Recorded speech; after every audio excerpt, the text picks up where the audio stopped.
नमस्कार दोस्तों, मैं राय सिंह खराड़। लगातार आप देख रहे हैं IB24 हरियाणा। कि दुनिया को एक और तरीका बता दिया, हमने नया इलाज सभी को सिखा दिया।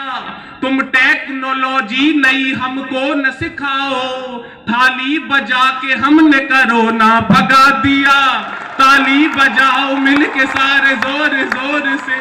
तैयार होके बैठना, क्योंकि मुझे पता है हरियाणा का आदमी तो कमाली होता है। वो एक हरियाणा का आदमी, एक असम का आदमी, एक बंगाल का आदमी साथ बैठ के चाय पी रहे थे। असम वाले ने चाय पीने के बाद कप को सीधा रख दिया, बंगाली ने चाय पीने के बाद कप को उल्टा रख दिया। अब हरियाणा का आदमी फंस गया, लेकिन अगर फंस गया तो हरियाणा का है ही नहीं। हरियाणा वाले ने कप को आड़ा रख दिया। वो दोनों तुरंत बोले तुमने आड़ा क्यों रखा? उसने कहा तुमने सीधा क्यों रखा और तुमने उल्टा क्यों रखा? असम वाले ने कहा कि मैंने सीधा इसलिए रखा कि मुझे अभी चाय और चाहिए। बंगाली ने कहा कि मैंने उल्टा इसलिए रखा कि मुझे अब चाय नहीं चाहिए। तू बता हरियाणा वाले, तूने इसे आड़ा क्यों रखा? अब हरियाणा वाले का उत्तर सुनना और आनंद आ जाए तो जरा मस्ती में झूम जाना। बोले तू बता तूने इसे आड़ा क्यों रखा? हरियाणा वाले ने कहा कि भैया मैंने कब को आड़ा इसलिए रखा कि हो तो दे दो, ना हो तो रहने दो। ले आते और पपीता नहीं लाते, मोदी जी के घर में जो एक शेरनी होती, अफ्रीका से मोदी कभी चीता नहीं लाते। ताली बजाओ मिलके सारे जोर जोर से। चार पंक्तियां और सुनना सर, मस्ती की पंक्तियां हैं। जिस व्यक्ति के पास जो चीज नहीं होती वही उसकी कीमत जानता है। चार पंक्तियां आनंद की, मस्ती की, और हरियाणा में तो मस्ती आएगी। कि अनपढ़ से पूछिए कि पढ़ाई क्या चीज है, ये दूध बताएगा मलाई क्या चीज है। अनपढ़ से इससे पता चलेगा कौन सी पार्टी वाले कहां फंसे हुए हैं। कि अनपढ़ से पूछिए कि पढ़ाई क्या चीज है, ये दूध बताएगा मलाई क्या चीज है। शादीशुदा लोगों से न पत्नी की पूछिए, राहुल से पूछिए कि लुगाई क्या चीज है। ताली बजाओ मिलके सारे जोर जोर से। बहुत बहुत आभार, बहुत बहुत शुक्रिया। ये तो सिर्फ किरणें हैं, लेकिन अब मैं जिनको आमंत्रण देना चाहता हूं, जिनको सुनने के लिए आप ही नहीं पूरे विश्व में आज हर जगह इंतजार हो रहा होगा जहां जहां हिंदी बोली और सुनी जाती है, मैं उनको आपके मध्य में आवाज देना चाहता हूं। मैं अक्सर कहा करता हूं कि मैं अपने पूज्य गुरुवर का क्या परिचय कराऊंगा। एक मिट्टी का ढेला पहाड़ का क्या परिचय देगा, एक दीपक सूरज का क्या परिचय कराएगा, एक बूंद समुद्र का क्या परिचय कराएगी। लेकिन मैं कोशिश करना चाहता हूं, और आपकी तालियां हर बात पर उठे, मैं तभी उनको बुलाऊंगा, तभी आमंत्रण दूंगा जब उन्होंने प्रेम लिखा और प्रेम गाया। तालियां बड़ी करना। जब उन्होंने प्रेम लिखा और प्रेम गाया तो पूरे विश्व के करोड़ों करोड़ लोगों ने उनके स्वर में स्वर मिला दिया। 70-80 करोड़ लोगों को अगर उनकी कविताएं याद हैं तो निसंदेह मां सरस्वती की कृपा का यह फल है और आप सब लोगों के प्रेम का प्रचायक है। तालियां बजाओ यहां पे। तो मैं एक दिन उनके घर पे गया हुआ था। मैंने कहा चाचा, बोले बोलो बेटे। मैंने कहा एक लफ्ज का मानी पूछना, अर्थ पूछना। बोले क्या? मैंने कहा जी वो बात फरोश क्या होता है? बोले बात बेचने वाला। ये 8वीं क्लास की बात है, 8th की।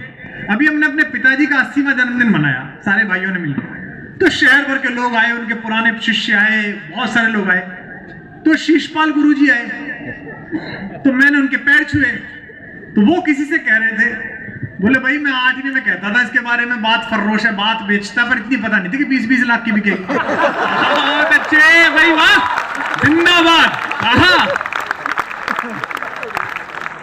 तो बात फरोश अगर हो, कोई बात ज्यादा करता हो, तेज तेज बोलता हो, समझो दुनिया का सबसे बड़ा रेडियो जॉकी बनेगा। सारे FM उसके आगे पानी भरेंगे। इसलिए अपने बच्चों के अंदर जितने अध्यापक हैं, जितने आपके अभिभावक हैं, वो बच्चे के अंदर की गुणवत्ता पहचानो। प्रकृति ने कोई बच्चा ऐसा पैदा नहीं किया जिसमें एक ना एक गुण ना हो। आपकी निगाह कमजोर है कि आप देख नहीं पाए। क्या बात है।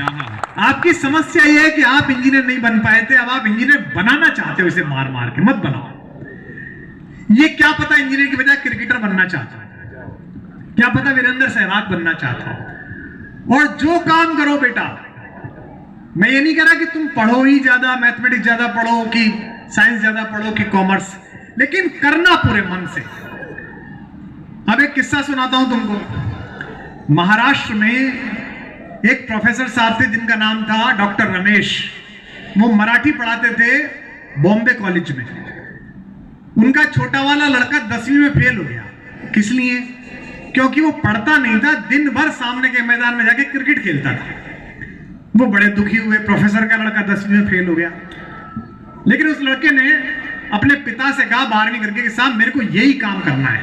पिता ने कहा ठीक है। उन्होंने वहां के बंबई के सबसे बड़े क्रिकेट के गुरु आचरेकर गुरुजी से कहा गुरुजी इस बच्चे को संभालिए। गुरुजी ने खिलाना शुरू कर दिया। अब अगले नाम पर आपकी तालियां बजेंगी। वो बच्चा जो 10वीं में फेल हुआ, उसने क्रिकेट इतने मन से खेली कि आज महाराष्ट्र सरकार की 10वीं की क्लास किताब है एक हमारे आदर्श, माझा आदर्श, हमारे आइडियल। उस क्लास में उसका 5वें नंबर पर चैप्टर है, उसका नाम है सचिन रमेश तेंदुलकर। क्या बात है, वाह। अगर डॉक्टर रमेश तेंदुलकर अपने लड़के को मार मार के इंजीनियर बनाते तो ना तो दुनिया को वर्ल्ड रिकॉर्ड होल्डर एक भारत रत्न मिलता और ना उस बच्चे के साथ न्याय होता। तो एक ऐसे दौर में हो बेटा जहां सियासत पूरी कोशिश कर रही है कि तुम आदमी ना बन पाओ। मैं अभी गया था एक कार्यक्रम में, वहां 30 साल से नीचे के वो लड़के इकट्ठे थे जिन्होंने 1000 करोड़ के टर्नओवर का बिजनेस खड़ा कर दिया है, एंटरप्रेन्योर। तो मैंने कहा मैं आप सबको बधाई इसलिए देता हूं कि आपने सरकारों की पूरी कोशिश के बाद इतनी प्रगति कर ली। वाह वाह वाह, क्या बात है। क्योंकि ये काम महिपाल जी का नहीं था जो महिपाल जी कर रहे हैं, ये काम स्टेट का था, ये काम राज्य व्यवस्था का था, जिसको टैक्स दिया जाता है कि वो एजुकेशन दे, वो सड़क दे, वो अस्पताल दे, वो बिजली दे, वो सुरक्षा दे। लेकिन स्टेट फेल हो गया, किसी भी सरकार का वो स्टेट फेल हो गया। जब स्टेट फेल हो गया तो समाज अपनी जिम्मेदारी खुद संभालता है। ये जो स्कूल जिस स्तर का बना है, इस स्तर का स्कूल सरकारों को बनाना चाहिए था, ये उनकी जिम्मेदारी थी। जहां महिपाल जी भी अपना बच्चा पढ़ाते, विधायक जी भी अपना बच्चा पढ़ाते और एक बिल्कुल गरीब आदमी भी अपना बच्चा पढ़ाता। लेकिन चूंकि सरकारों ने हाथ खड़े कर दिए, उनके पास तो बहुत काम है, विधायक खरीदने हैं, सरकार गिरानी है, दूसरा काम करना है, घोटाले करने हैं, दारू के ठेके देने हैं, जेल जाना है, बाहर आना है। क्या बात है। तो अस्पताल किसे बनाना है? गोयल साहब को, मित्तल साहब को। स्कूल किसे बनाना है? महिपाल जी को। सब जो काम स्टेट का था। देखिए मैं थोड़ा कड़वा बोलता हूं, लोगों को बुरा लगता है। स्टेट के रिप्रेजेंटेटिव बैठे हैं हमारे कर्नल साहब, हमने 100 रुपए कमाए साहब, 100 रुपए कमाए तो मेरे को सरकार ने कहा 33 रुपए दे दो। मैंने जिस काम से 100 रुपए कमाए उसमें सरकार का कोई योगदान नहीं था। मैंने कविता लिखी, इसमें 2 ही लोगों का योगदान था, भगवान ने मुझ पर कृपा की उसका, और जिस लड़की से मेरा इश्क था उसका। 2 ही लोगों का योगदान। बहुत अच्छे भाई, वाह। फिर भी मैंने कविता लिखी, फिर मैंने कविता गाई, आपने बुलाया, आपने मुझे 100 रुपए दिए। सरकार ने कहा अच्छा 100 रुपए मिल गए, ला 33 रुपए ला। मैंने कहा जी आपका क्या? बोले हम सरकार हैं। मैंने कहा इसका क्या करोगे? बोले इसका सड़क बनाएंगे, इससे बिजली देंगे, इससे स्कूल देंगे। मैंने कहा ले लो साहब, हमने 33 रुपए दे दिए। अब पैसे ज्यादा आ गए तो मैंने कहा गाड़ी खरीदते हैं। तो मैंने लड़कों से कहा भाई गाड़ी खरीद के लाओ। तो लड़के बोले जी कौन सी? मैंने कहा मर्सिडीज ले आओ। बोले जी 1 करोड़ की आएगी। मैंने कहा ये लो 1 करोड़ का चेक। बोले नहीं नहीं नहीं 1 करोड़ 22 लाख का दो। मैंने कहा 22 लाख किसके? बोले रोड का टैक्स। मैंने कहा उसके तो दे दिए 33 पैसे, 33 रुपए दिए तो थे। बोले नहीं नहीं ये अलग से है। मैंने दोबारा दे दिए। मुझे लगा अब टंटा कट गया। मैं गाड़ी लेकर जैसे ही हाईवे पे चढ़ा, वहां टोल वाले मिल गए। बोले 500 रुपए लाओ। मैंने कहा किस बात के? बोले सड़क के। मैंने कहा 2 बार दिए तो थे। बोले नहीं ये अच्छी वाली सड़क है, इसके अलग से पैसे लगे। बहुत अच्छे है भाई, वाह वाह वाह। अब यार आपने 3 बार पैसे ले लिए। जब मैं हाईवे से झज्जर के लिए उतरा तो सड़क खराब थी, तो गाड़ी हिरन लगी, मेरा तन डोले मन डोले। तो भाई जब 3 बार ले लिए तो वहां भी एक आदमी खड़ा करो जो 500 रुपए वापस करे कि भाई खराब सड़क थी, 500 रुपए वापस ले लो, 200 क्या बात है। वाह।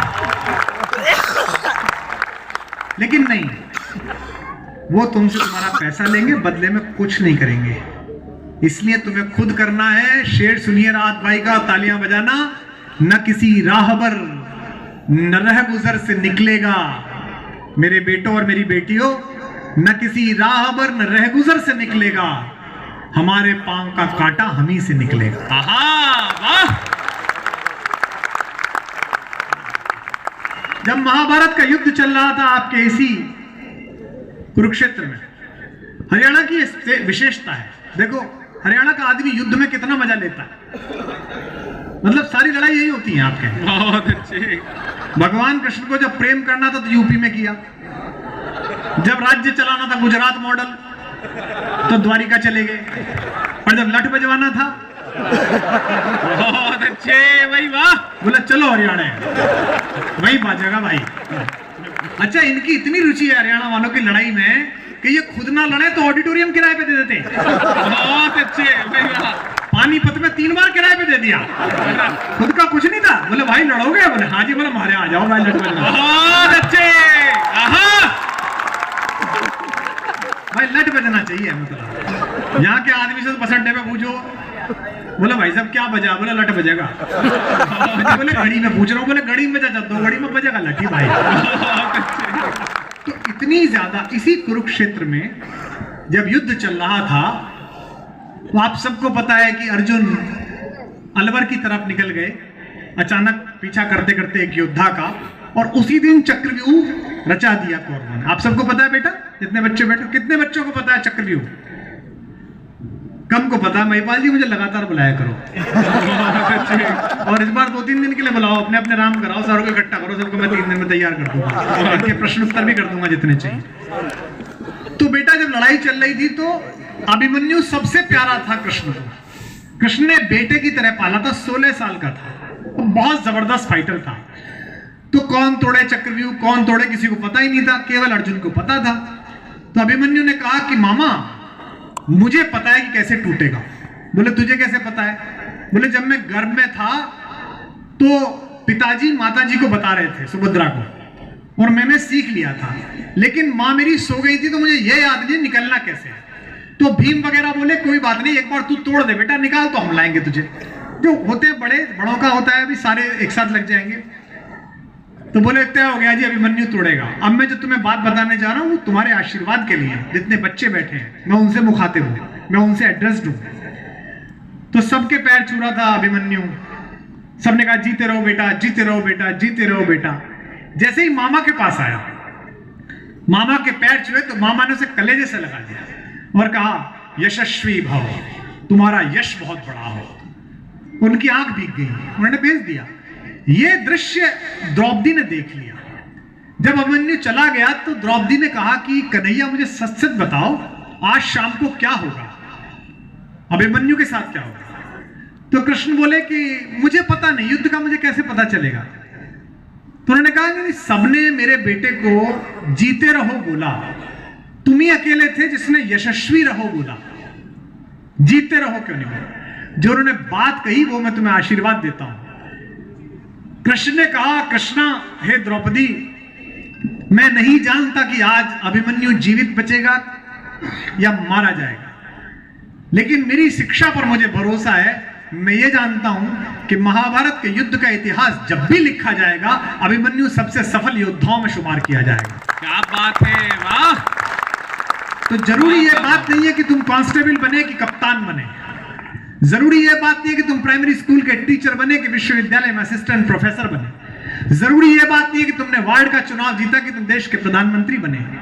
जरूरी बात यह है कि युद्ध का इतिहास जब लिखा जाए तब तुम्हारे बारे में लिखा जाए कि तुमने गोली सीने पर खाई थी, पीठ पर नहीं खाई थी। क्या बात है, वाह! इसलिए आज के सुख में मत जीना, ये मैं तब कह पा रहा हूं जब मैं इन सब चक्रव्यूहों से निकल के आया हूं। मैंने देखा है कैसे चलती हैं, चलाई हैं। अभी 10-20 दिन पहले हम एक जगह गए थे, सामने एक विधायक जी थे, तो हमारा लोकल कभी 3 बार परेशान हो गया, बोला भाई साहब विधायक जी, भाई साहब विधायक जी। अरे मैंने कहा तेरा होगा विधायक, ऐसे सरसट जिता के छोड़ के आया था मैं। बहुत अच्छे भाई, वाह! क्या बात है, ये सब कर चुके बेटा। तो मैं बहुत भावुक हूं इसलिए इतनी सारी बातें बोल गया, अन्यथा जो मुझे कहा गया था कि घंटे भर में मुझे जो बोलना है वो उससे बिल्कुल अलग चला गया। लेकिन जब जब ऐसी जगहों पर आता हूं मुझे पता है कि ये छोटा सा जिला है, एक छोटी सी जगह है झज्जर। शायद मैं जीवन में पहली बार आया हूं इस जिले में, उससे पहले शायद कभी नहीं आया, मैं कहूँगी आपकी वजह से।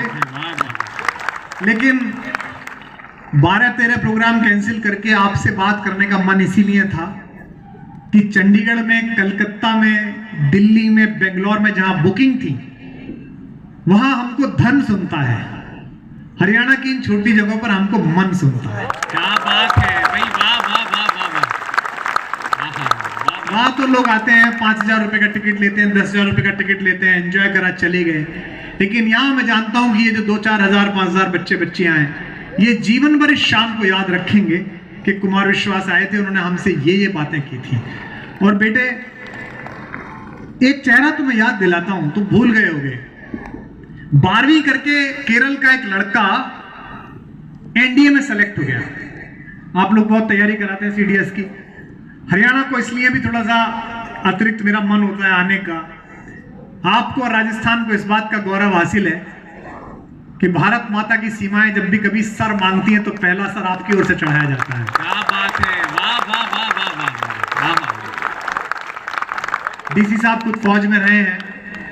मैं जब भी बॉर्डर पे जाता हूँ, भी पेंगोंग लेक गया था पिछले साल, जब नया साल खत्म हो रहा था तो जैसलमेर से आगे बीएसएफ बॉर्डर पे गया था। जितने लोग मिलते हैं उनमें 10 में से 6 आपके यहाँ के मिलते हैं, हरियाणा के मिलते हैं। अब तो कश्मीर में शांति आ गई। जब कश्मीर में आतंकवाद चरम पर था तो मैंने एक बार पूछा था एक गाइड से कि साहब साल भर ही ऐसे हत्याएं होती रहती हैं, धमाके, पत्थरबाजी? बोले ना जी 3 महीने शांति रहती है। तो मैंने कहा 3 महीने क्यों? बोले जी जब जाट रेजिमेंट लगे ना तब थोड़ी ठंडक सी रहती है। क्या बात है, तो डीसी साहब सच्चा किस्सा है। तो मैंने उससे पूछा लोकल टूरिस्ट गाइड से, मैंने कहा क्यों जाट रेजिमेंट में ऐसा क्या, बाकी रेजिमेंट? बोले जी बाकी देख के मारे हैं। क्या बात है भाई, ये कम लोग समझे। बहुत अच्छे। डीसी साहब तो समझ गया, तो खुद ही रहे। तो आपने इस देश की सीमाओं को, चाहे गलवान हो, चाहे सर्जिकल स्ट्राइक हो या ओलंपिक हो, मुझे ये कहते में बहुत खुशी हो रही है हरियाणा में खड़े होकर।